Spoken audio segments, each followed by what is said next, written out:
Hey, what's up guys? It's me again. Back with another Avengers Infinity War action figure review. Even though we're 2 years out from that movie now, still happy to get characters from it though. Especially from MAFEX, because MAFEX really seems to be killing it lately. But this is Thor from Avengers Infinity War, and like I just said, by MAFEX, Medicom Toys, number 104. And real quick, yeah, it's 2 years from the movie, but that's one of the things I really appreciate from MAFEX is they don't rush the figures out. They perfect them. They really take their time with them and get them right. I, for one, appreciate that. But there is the front of the box. Pretty well see everything in there. There's the side of the packaging where you have the God of Thunder with some lightning all over him. Why is he the God of Thunder and not the God of Lightning?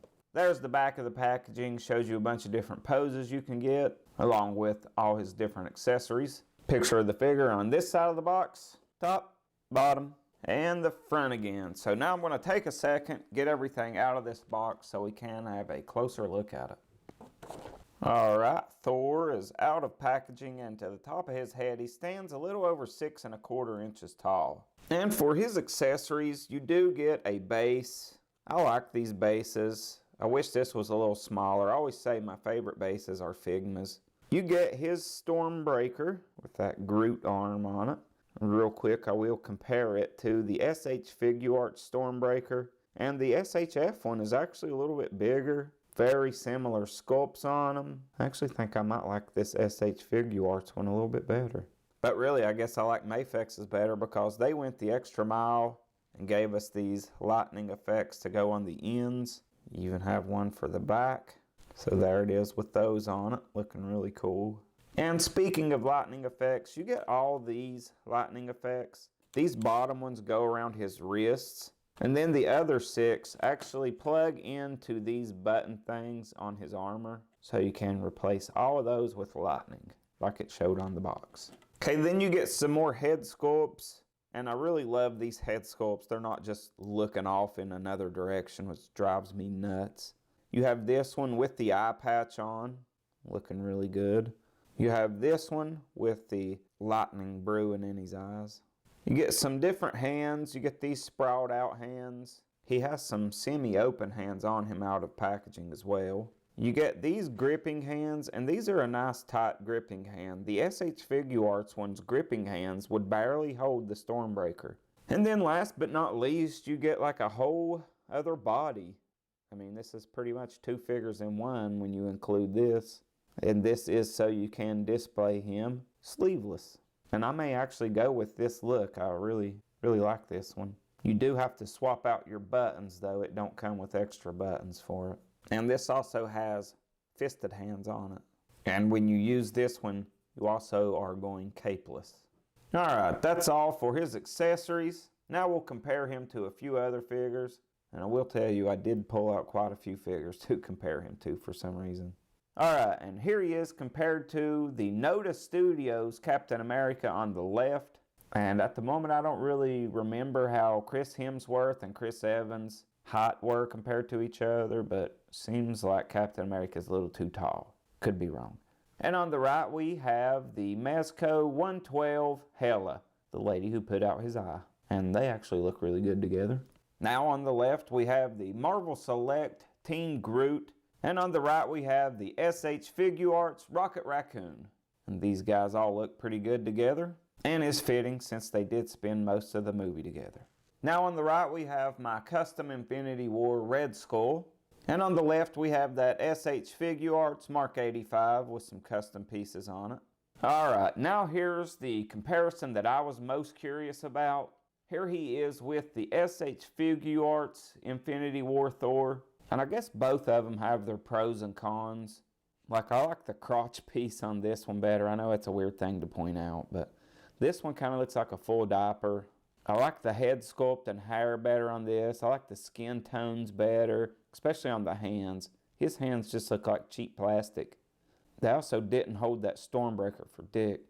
There's a closer look at the head sculpts on both these figures. The SH Figuarts one still being on the left, of course. And I always said the SHF one looks like Ryan Reynolds to me. Also, Thor did have 2 different colored eyes in the movie. MAFEX actually did paint his eyes 2 different colors, as you can see there, where SH Figuarts just said screw it, just do them both blue. Who's going to notice? I noticed. As far as the capes go, I think I like the SH Figuarts cape better, but I like that MAFEX put the bendy wire in theirs. There's a quick side view. MAFEX one being a little taller. There's the back view. I do like how this cape is bunched up. I just like this material better. There's the front of them again. I've just been really curious to see these two together. And while there's aspects of each I like better, I think I gotta give overall to the MAFEX. The accessories just really did it for me. And the way I stood them there kind of looks like they're too shy to hold each other's hand, but they really want to. Alright, I know that was a lengthy comparison session. I don't usually do that, so we will move right into the actual figure itself, look at some of the detail a little closer. Like this excellent head sculpt. Love that they did the eyes 2 different colors. He has a very faint scar in there. I also like the skin tone a lot better. And they also did sculpt in those scars on the side of his head from the late great Stan Lee. I really don't like this big fat crotch piece here. It looks like he's wearing a diaper on the outside of his pants. And here's the back of the figure. Everything looks alright as far as sculpt.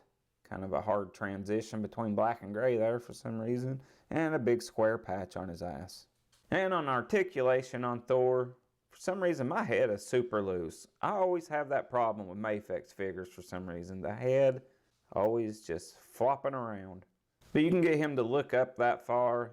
He will look down that much. You can get a little bit of pivot. Arms will go up about that high. They will spin all the way around, no problem. They do butterfly out, and they also do it up and down. He has bicep swivel, really nice double bend at the elbow. Wrists are pegged in and on a hinge. He can crunch forward pretty good. Can also roll him back pretty far, and you can swivel him there. Legs will go out to the side that much. Now, you can see my head is completely dislodged. But he can kick forward that far, back pretty good considering he has that big old booty. And his legs do drop down a little bit. A not so great bend at the knee. Feet will bend back that far, forward that far. You do have toe articulation. So that's all for his articulation. Not super great, but not bad either. Kind of average. But I'm going to pose this guy up now. We will wrap this review up. Alright, there is Thor posed up with tree and rabbit. He's just kind of lumberjacking it. I said jacking it. But I know it's just a really simple pose, but it was just really easy to get, and for some reason I really liked it. And the bottom line on this figure, it's better than the SH Figuarts one. That's what we all wanted to know. But that is all I have for this video. I hope you guys enjoyed the unboxing and review. I will see you guys next time. Have a good one. Bye for now. Hey Tree, I think we're going to have to eat the rabbit. You're an idiot.